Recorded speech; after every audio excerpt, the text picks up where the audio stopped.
over Minitab Workspace's value stream mapping module with you, show you how it works and give you some tips on how to use it. So as you probably have noticed, when you first start out, the templates that are available to you are a 4-process map or a 7-process map. And you probably don't have exactly a 4 or a 7-process value stream. So the first thing to understand is those are just jumping off points. So what you'll want to do is, based on the number of processes you have, and as an example, we're going to do an 11-step process. And so what I'm going to do is, to set things up, I want to first kind of clean this up a little bit. So let's talk through some of the things we have going on here, right? So first we have up top here is an other. So we have basically our icons are broken into 4 categories. First is the map. And so the map, we have our 2 boxes here, right? The first is to calculate our tax time. So remember the difference between cycle time and takt time. Our cycle time is the capability of our equipment, of our work cells, and that's dependent upon the cycle time of the actual equipment. And then we're going to divide that by the number of pieces of equipment we have, the number of bodies we have. And then we have some numbers that we calculate due to inefficiencies and breakage, things of that nature. Our takt time is driven by customer demand. So as you can see over here, we can plug those numbers in. So in this case, I'm going to say that our customer demand, and we're making doors, our customers demand that we create 270 doors a day based on order volumes. We're only gonna run 1 shift, and currently we're running 8 hours per shift, 1 shift a day.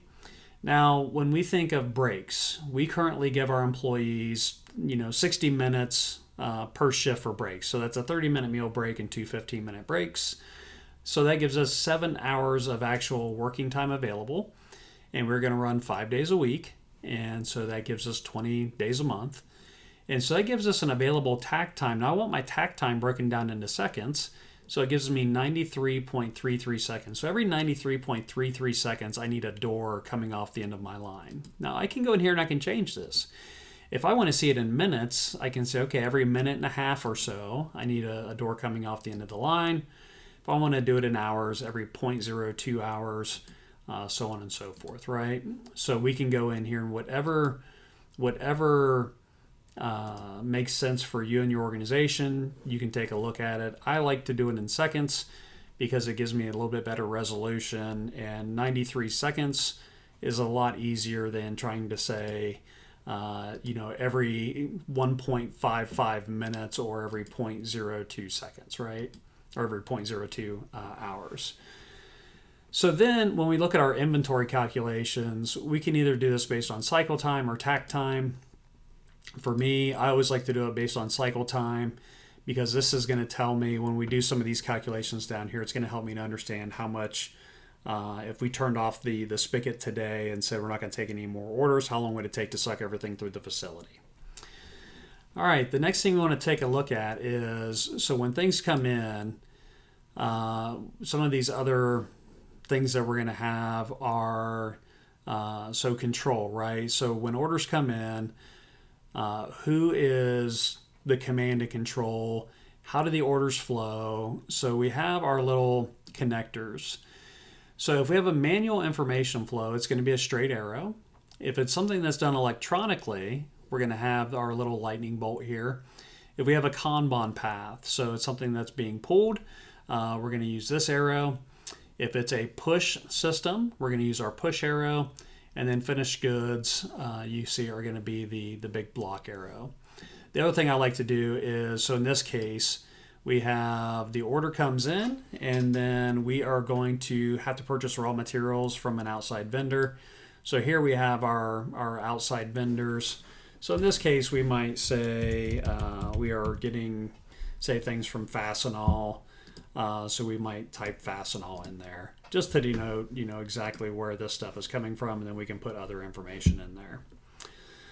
The other thing we can do is with the shapes, if we want to format that shape, we can come in and show the shape data labels. We can say, okay, we want to actually see, for instance, I put a name in there. If I want to actually see the name, I can say, put the name there. And now we can see that the name in this case is put underneath of it, or I could put it on top.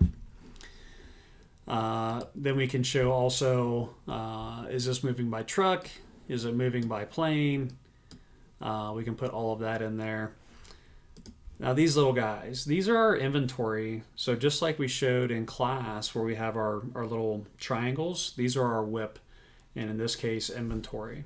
So here I've marked all of them to show it as WIP. And so here we would go in, and based on the inventory, we'd actually put the value in here to show how many units are staged there. The other thing is, as we go in, we're going to want to connect these inventory blocks to the actual stations here, and so that we can show how many jobs are sitting in front of each station. Okay. The other thing we can do is, as now we go into our processes. So what I've done here is the Minitab kind of defaults to a very generic. Basically you have your cycle time, your value-added, non-value-added cycle times. I like a little bit more information, so what I do is I'll come in and I will first go in, and if you click on more options, you can add and arrange data fields. So I go in and number one, I want my name. I want to know how many operators are there. I also want to know how many pieces of equipment. Some functions are going to be operator-centric, some functions are going to be equipment-centric. I want to know the difference. And then I want to know, what is my percent uptime?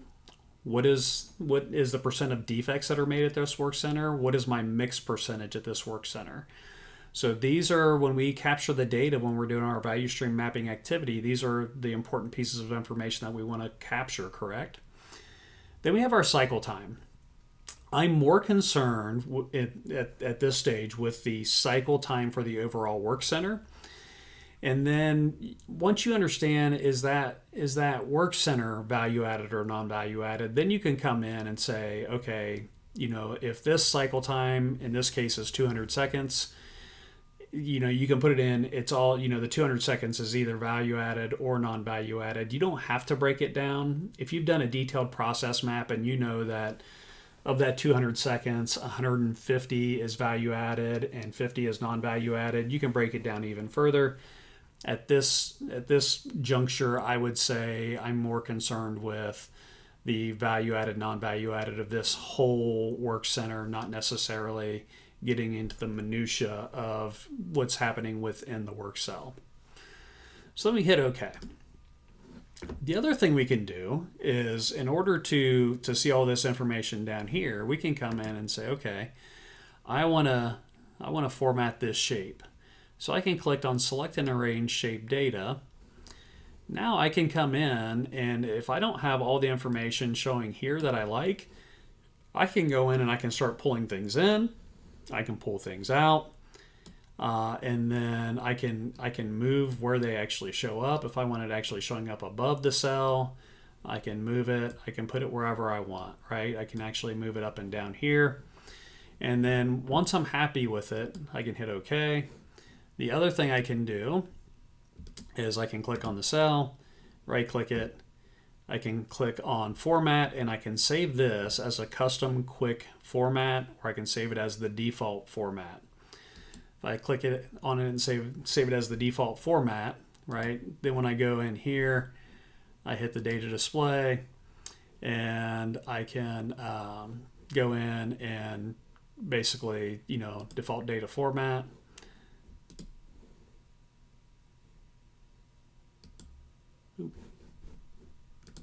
Sorry, go in here, data display.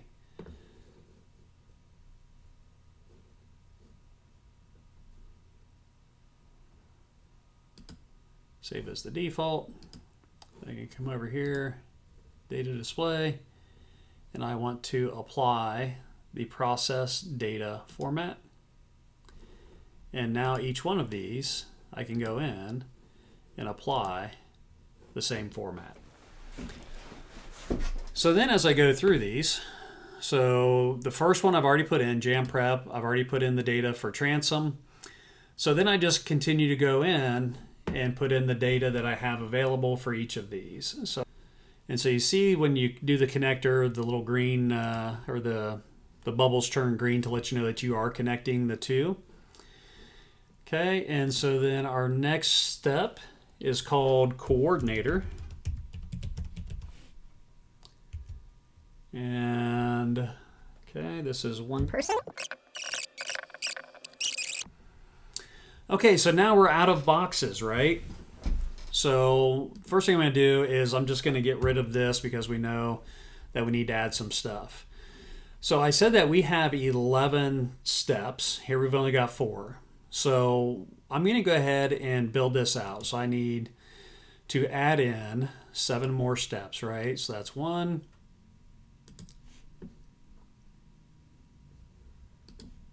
That's 2.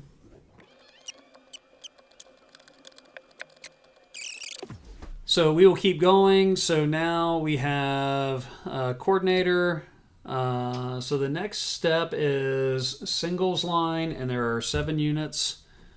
Oops, sorry, 7 units sitting in front of there. Okay.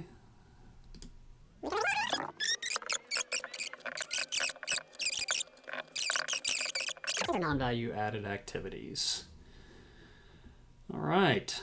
So based on that, our whip time is 17.84 hours. Our total value added cycle time is 8,796 seconds. So if we come in here and we look at our process, and let's put everything into hours, or let's put everything into hours just to make it a little easier to compare apples to apples, right?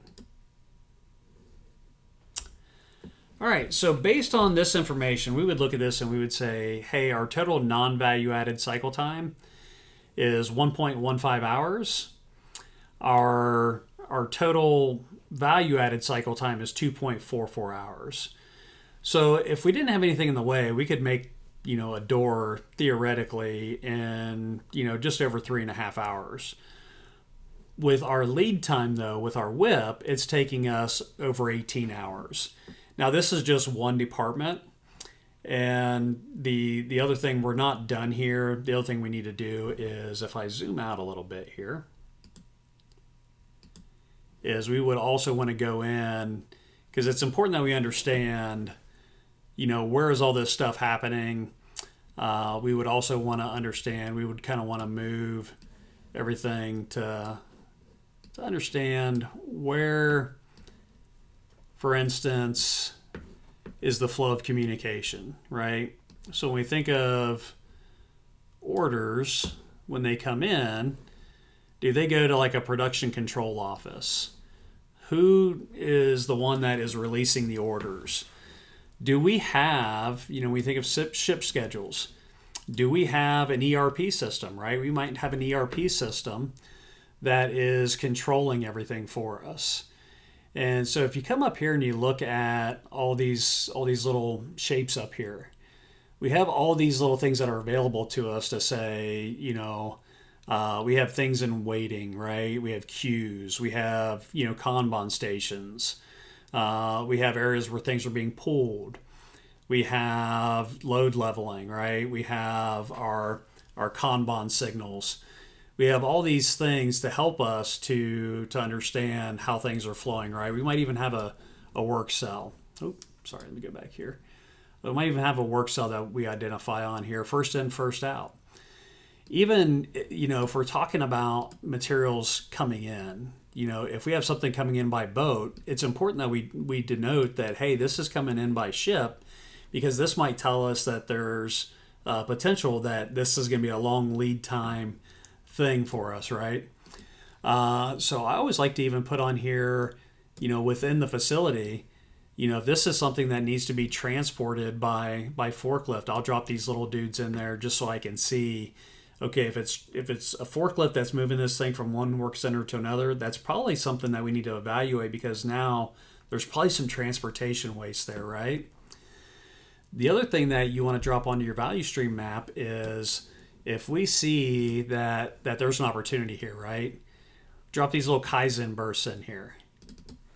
And so we know, right, with the current economic climate, tariffs or Suez Canal crisis, right? So these things can really bite us in the butt. So we would want to recognize what these things are and annotate these on our value stream map, so that as we are going through and evaluating things, we can plug those in and see, okay, these are things we need to come back to, take a look at, so that we can keep it in front of us and keep it on our radar. But also when we think about, these little lines in here, let me get rid of a couple of these, just so I can kind of illustrate the flow of information. So as orders come in, we want to see, what does that data flow look like? And so if we have an ERP system, and so I come in here and I say, okay, we've got, we've got our data center. In this case, I'm just gonna use use this here, right? And say this is our ERP system. So as the orders come in, I'm just going to say, okay, we have orders come in, they flow into the ERP system, and then from there, maybe the ERP system starts communicating, and it triggers to the jam prep and says, okay, now here's your job traveler, and maybe this is where the job traveler prints out, right? The ERP system may not communicate to every system here, but it's important that we understand where that communication happens, so that if maybe this is the single point of failure for our ERP system and the communication to the line, right? And if we see that, then maybe we come in and say, okay, no, we need every system to electronically speak with each of the systems here, right?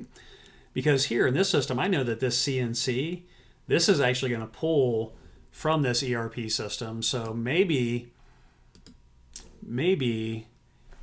Transom doesn't speak electronically back to the ERP system, but I know that this does. The coordinator doesn't. The singles doesn't.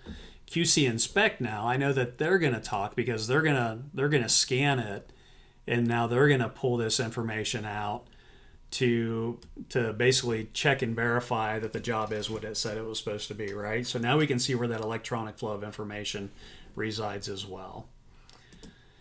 And so the other thing you can do in here is as you build this out, and I'll kind of scale out a little bit here, is you can also go in, and this value stream map, you can kind of take this and kind of move everybody around to where it makes sense. So you can take this and move it out, and then you can actually start dropping in different departments. So you can have multiple departments on one huge value stream map, and then you can show that interconnectedness between departments. If you have any further questions, please reach out. This is John Scanlon with StonePad Business Solutions, and I hope this has been helpful. And I hope that you will check out Minitab Workspace. It really is a super great tool. If you are doing Lean Six Sigma projects, Minitab Workspace is a game changer. I hope you'll leverage it for everything you do. Thanks. Take care.